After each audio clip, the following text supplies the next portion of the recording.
today on the webinar with Paint and Material Profitability presented by BASF. I'm Melissa Jolls with RDA Impact, and we have Craig Seelinger from Vision Plus Program Manager for BASF Automotive, and he's our presenter today. The presentation will take approximately 35 to 40 minutes, and we are recording it, and we'll post it on the website under the training videos. If anybody has any questions today, you can type them in the chat box at the bottom right of your screen, and I will give them to Craig as we receive them during the presentation. I'll be happy to answer those for you. Now I'm going to turn it over to Craig. Great. Well, thanks, Melissa, and welcome, everybody. I wanted to give you a quick background of myself to give you an idea of some of the experience that I've had. I've been in the automotive refinish business for a little over 25 years.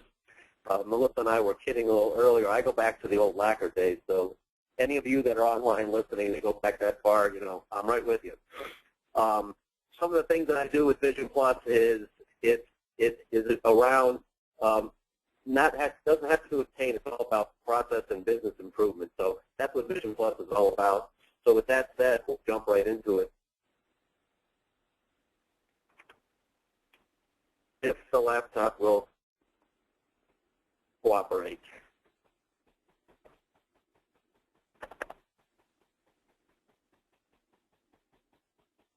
Okay, it doesn't seem to be shifting slides.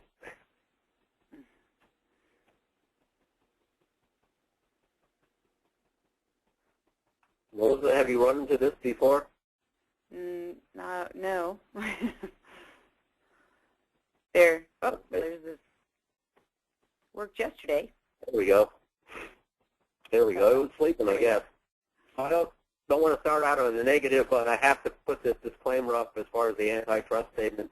You know, any of the examples we talk about, any of the dollar figures we show are just purely for example and to illustrate different points during the presentation.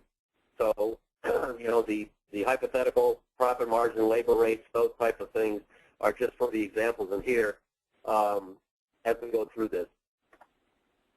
So at the end of this, what my hopes are is to give you an understanding of what kind of impacts paint material profitability, hopefully give you some methods to go ahead and actually determine what your actual paint KPIs are, give you fundamentals, some of the key ones. While there's a lot of them, we're just going to focus on a few. And then hopefully you'll be armed with a couple of ideas that you can take a look at your individual business and improve it regardless of what profitability level you are today. So the 5 basic steps to improving any KPI, not just paint ones, but any KPI, are right here. Measure, analyze, determine a plan of attack, take action, and then repeat, because it's an ongoing thing. It's not a one-time, a one-and-done.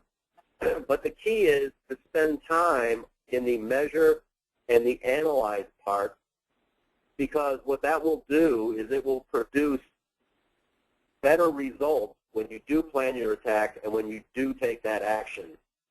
So as we take a look at the 5 steps individually and measure, you know, and that's just a collection of the data, and I underlined accurate data because the one thing that we don't want to do is make decisions based on bad data. I've seen a lot of it. I've seen a lot of decisions being made on hunches and on what people thought was their accurate KPI, and when we dug in and investigated, we found out that the numbers were not correct. So I can't stress that enough. Accurate data is king. Analyze. Compare to benchmarks. Hopefully that you have some sort of an idea of what the industry benchmarks are. I'll talk about a couple of them as we go through this.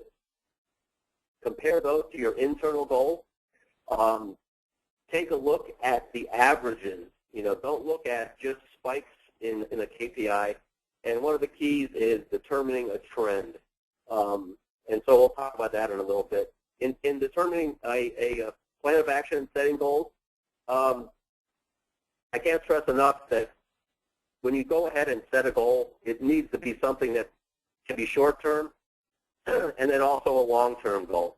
The whole key to success in changing your KPIs and motivating your people inside the stores is to let them celebrate some of the short-term wins.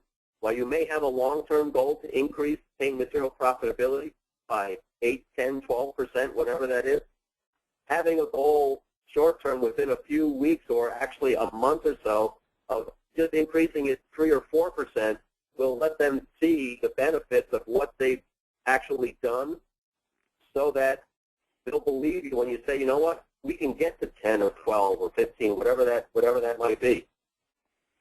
So, and part of that is also communicating to your people, being able to include them in decisions, but communicate what the expectations are as well. And that is all in that take action. It happens with your people. You know, you can't do everything. You're going to have to have your people actually execute and implement this. And then when you're all done with that, you go back to the beginning and start again. So, excuse me, step 1 is to measure. But where do we start? What are we going to measure? Well, if you take a look at just paint KPIs, you know, there's paint material profitability, there's painter productivity, there's booth cycle time, vehicles per booth. I mean, the list goes on and on and on. We actually have well over 100 KPIs that we track, but bottom line is you don't need to track them all. It really depends on where you're at and where you suspect you have the biggest area for growth and improvement. So what we're going to do for this webinar is we are going to focus on these 3. We're going to focus on paint material gross profit, paint hours per RO, and paint and material sales per paint hour. So why bother with this? It's a question I get asked quite a bit. People say, well, geez, you know, labor and parts are such a big part of repair. Shouldn't I focus there? Well, it's absolutely true, because you see, you know, the national averages for labor are between 40 to 45%. Parts, 38 to 42%.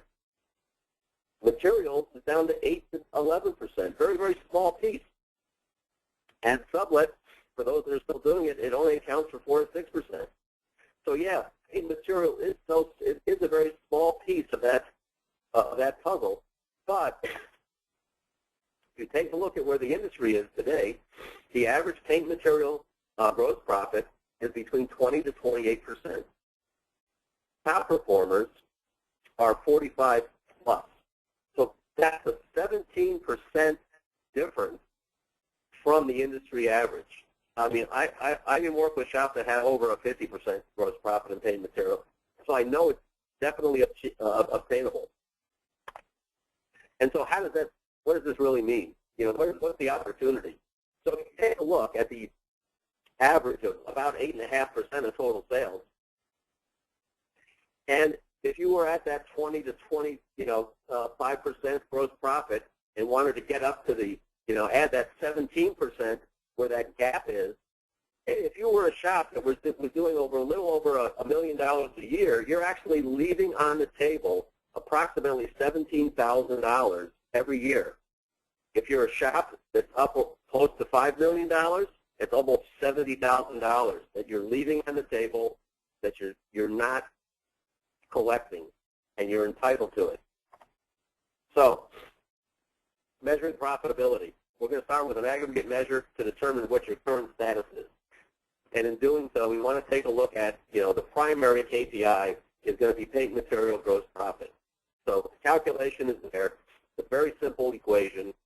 It's sales dollars minus cost of goods sold. That's your dollars. Or it's the gross profit dollars divided by the sales dollars will give you your gross profit. So I've got a couple of calculations at the bottom. You can see how that all works out from a standpoint of the math. It's very basic, very simple.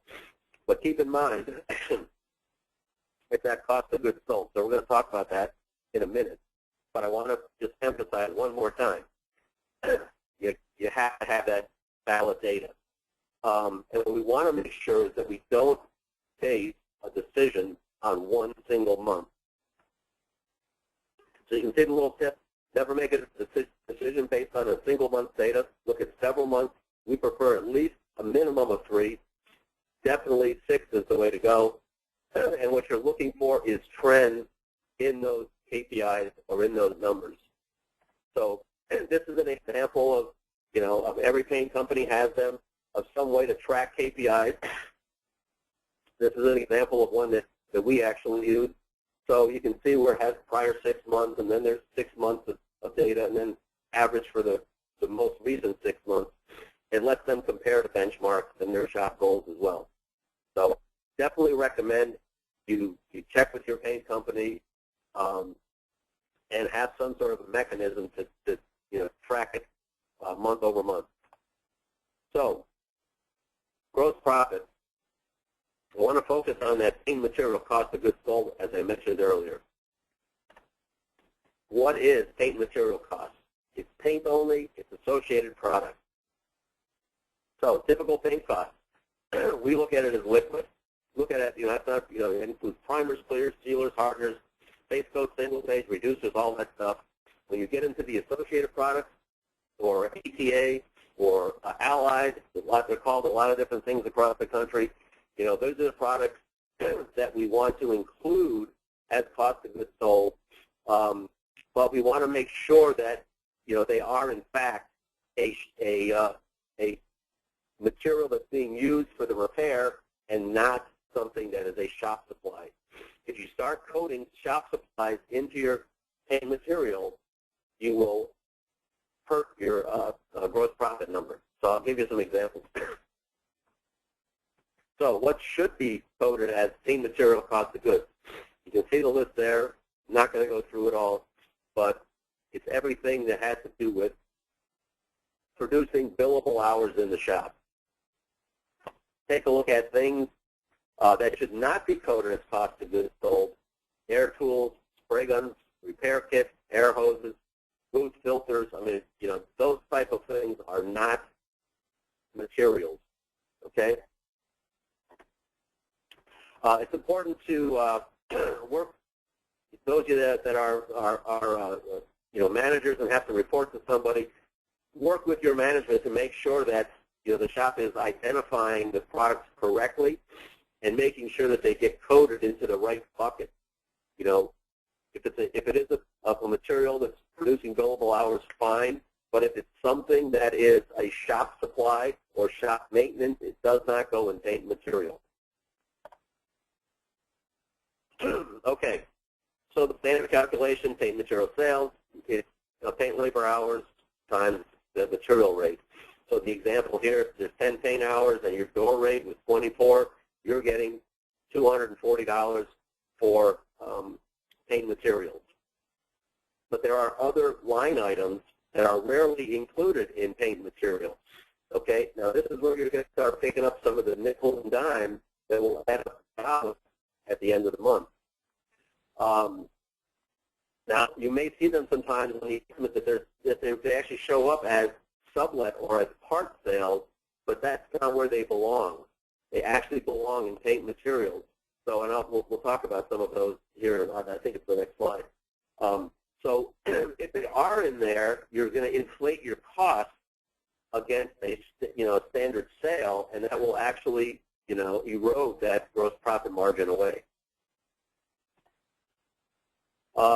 So all items on the estimate must be classified as paint material on the RO regardless, of where they're posted on the estimate. If your management system does not do this automatically, you have to go through and do it manually.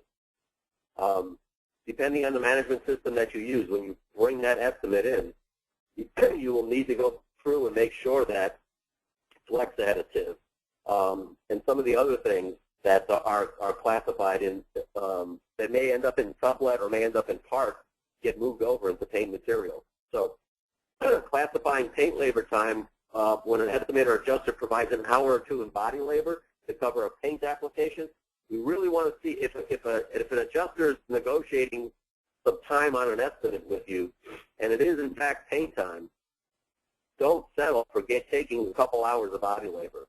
Have it allocated into the paint because you're going to collect paint material as well. Okay, paint hours per RO.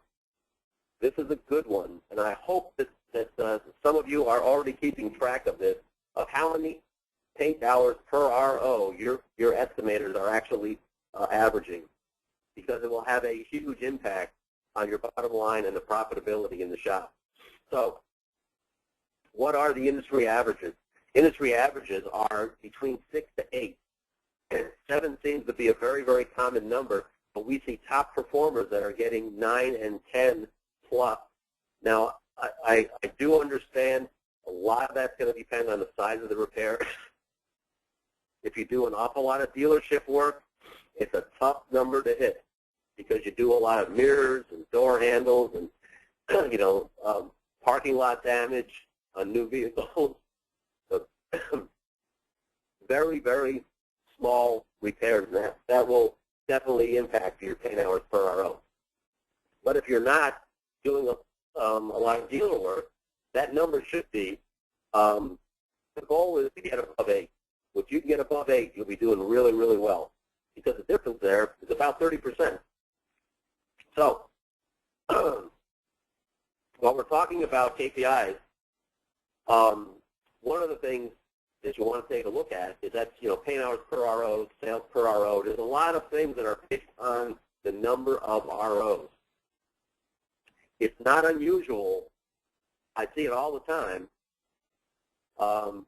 And we'll challenge everybody that's attending, go back and take a look at your ROs. And I'll almost guarantee that everyone's going to find there's going to be some in there that are zeros. Maybe the estimator started one and realized he already had something going, and he decides, you know what, I'm just going to close it. I don't have any costs on it. I don't have any expenses on it. There's no sales. There's no cost. It's zero. There's nothing on it. I'm just going to close it and make it disappear. Well, those ROs all count in the equation when you're doing whatever number. If it's sales per RO or paint hours per RO, it's going to inflate that factor when you're doing the division and give you false numbers. So suggest go to your management system, do a closed RO report, count all the ROs that have zeros and subtract them out. That's what you want to base your per RO calculation on. Okay, paint and material sales per paint hour. Not sure if anybody's tracking this one, but this is a a very good one to track. This has to do with the dollar amount you are selling per paint hour. Now, a lot of you might be scratching your head going, well, what's he talking about? I have a door rate, that's what I get. Well, let's dig into it a little deeper. It's calculated, paint material sales per paint hour is paint material sales divided by the total number of paint hours. The benchmark is $2 above your door rate. Now, why is it $2 above? You're telling me I can collect more money than my door rate? There are certain things that you do every single day that you're not getting paid for unless you're putting them on the RO. Things like flex additive is a huge one, and that all has to get filled out. Now, why isn't flex additive automatically included? Well, because you don't always paint flexible parts. You have to add it on. So you need to change it. Now, you might think, well, it's not going to affect it that much. Well, take a look. Here's the example, the effect of non-included items on the KPI. The example we showed earlier were 10 hours at $24 or $240 an hour. You take a look at flex additive, car cover, hazardous waste removal, that bumps that up, another $23. You divide that by the number of paint hours, and what actually happened was rather than that $24 as door rate, your paint material sales were actually $2.30 above your door rate. So you might be saying, well, I've analyzed my KPIs, and I'm below the industry standards or my company goals for materials. What can I do about it? Great question. Well, to increase material sales, you can always increase your material rate. Now, I've been around long enough to know that is not an easy thing to do. To just go to your insurance company and go, hey, guess what? I need to pay, you need to start paying me more. It doesn't happen, right? So maximizing each individual RO will definitely give you an advantage over your competitors down the street. I'm hoping that a lot of people that are attending today are already at the point where they are blueprinting cars and using that time when they go through the blueprint to gain additional paint labor time. If not, blueprinting, we have a process, we go through a disassemble for repair where we recommend that the vehicle be completely torn down before the final RO is written. So a lot of people think, well, geez, doing a complete teardown at the beginning of the repair, I need to get that car in as fast as I can. If I have to spend time and tear it all down, I'm going to lose time. That is not going to happen, because what will happen is when you do a teardown, a complete disassemble for repair, the next step is actually reassembly. So with that complete disassemble for repair and blueprinting, you will catch all of the little things, all the clips, all the little, any sort of tab that broke off. If you're missing a clip, the molding doesn't, got stretched out of place, whatever the case may be, you will catch all those up front. Those will be included on the RO.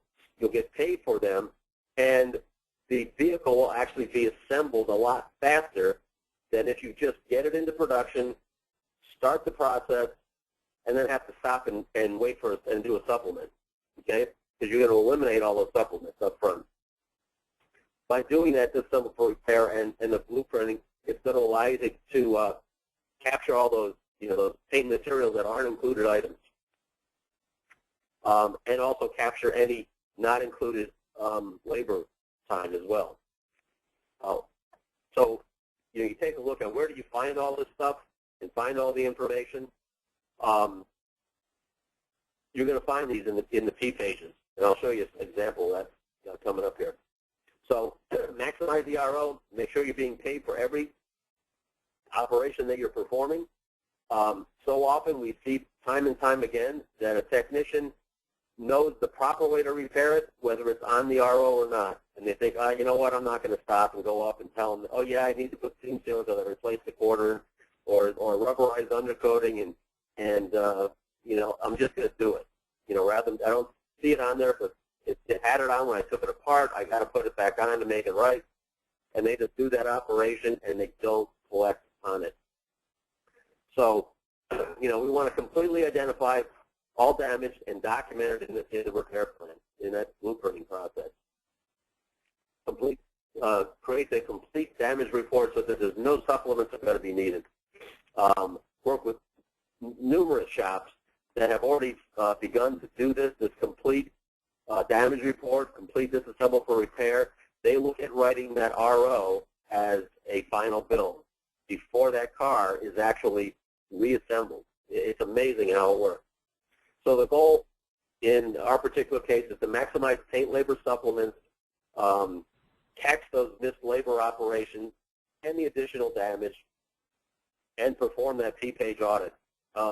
And make sure that your estimators are referencing that, because there is a ton of money to be made for getting paid for the things that you're already doing. Capture all the allowable paint and material not included items, and all the allowable paint labor not included operations. Now that you've blueprinted the repair, you know exactly how it's going to be repaired. Make sure that you capture all the paint material and all the paint labor on those not included items. Create an organized reference list. Seen time and time again. You guys will have a notepad in the top of the toolbox, but they'll write everything down that they have to do on that particular job and hand it to the estimator. Say, look, you forgot all this stuff. You got to go back and add it all on. If you've ever worked with a parts code table, that's a great little tool as well that you can use. That will help them organize. Be diligent about using it. We've worked with a lot of shops that have 3-4 estimators, and if it gets a little bit slow, we've seen where the estimators, they have fun with each other, and they pass off ROs and say, go ahead and critique it, see if I missed something. And so it's kind of the, the guy that, the estimate where they have found the most missed items, that guy buys lunch for the rest of them that day.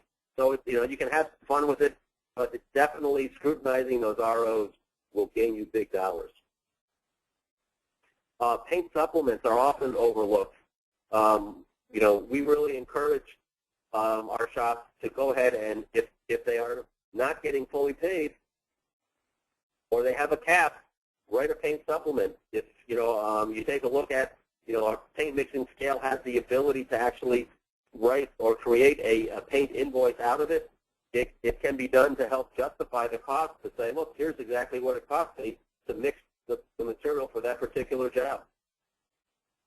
It becomes more and more important when you are trying to write a supplement to keep track of all those extra hours that they may have given you in body, but they should have been in paint. Every additional paint hour you receive both not only the paint labor door rate, but you also get your paint and material door rate as well. And keep in mind, if you don't ask for it, chances are you're not going to get it. When was the last time that an adjuster walked through your front door and said, hey, you know what, I don't think I'm paying you enough, I need to give you a little more.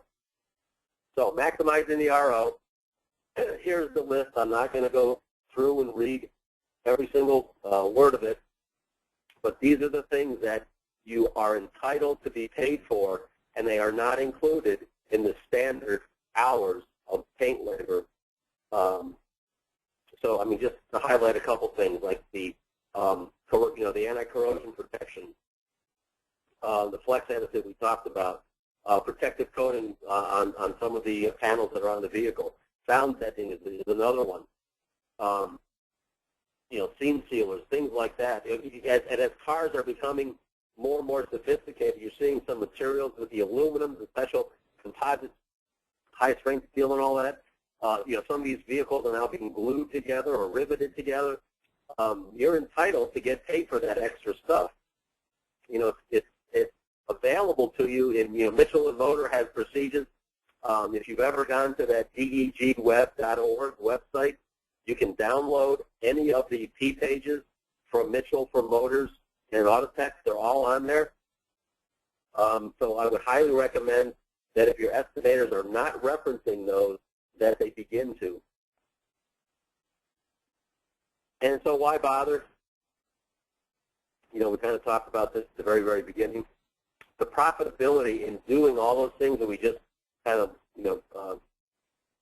reviewed can yield you between that $17,000 to $70,000 a year. And the most important thing to realize is that when you take a look at gaining that between the $17,000 to $70,000, that goes right to the bottom line because you're not adding any additional cost. You're already doing the operations. You're already repairing the vehicle correctly. You're doing it right. Your people are doing it right. You're just not collecting on it. So that money that you will collect will go straight to your bottom line and increase your profitability. Any questions? I don't have any yet, but if anybody would like to type any in, go ahead. Craig would be happy to answer them. Give him a second because sometimes it takes a minute when somebody types it in and I see it. Well, I think, Melissa, you were going to share my contact information. I will. And again, we're recording it. Mm-hmm. Okay. So if anybody, wants to give me, either a call or shoot me an email about a question on this, I'd be more than happy to talk to them or answer their questions if they don't get them into the room while we're live. Okay. Yes, and I will do that. I'll follow up with everybody on the call, so if anybody does want to reach out and ask a question, they can. Here's one. We have a question for you. Do you count body filler as paint material? No. Okay. No, I don't.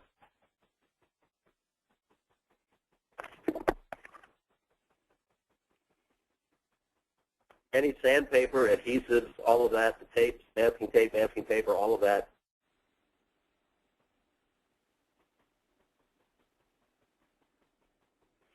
Any other questions? Just to give everyone a kind of a basic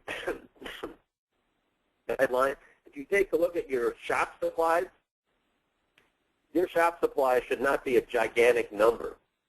If it currently is, you probably have some things in there categorized wrong.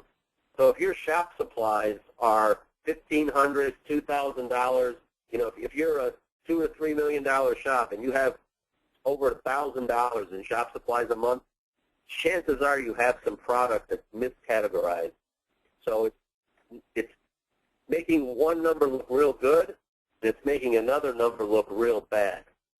So when we talk about that good data, bad data, you know, that's always one where you know, if we're just looking at someone's P&L or their KPIs, we'll look at that number first to see, okay, where are you at with shop supplies?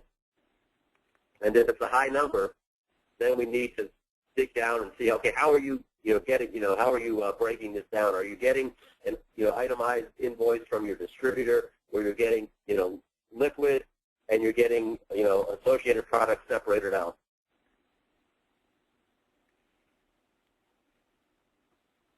Okay, well, I don't think we have any other questions right now. Again, we'll follow up and send everybody your information, so if they do.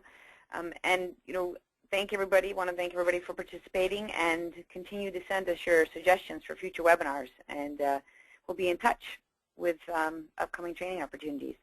Thank you, Craig. Thank you, everybody.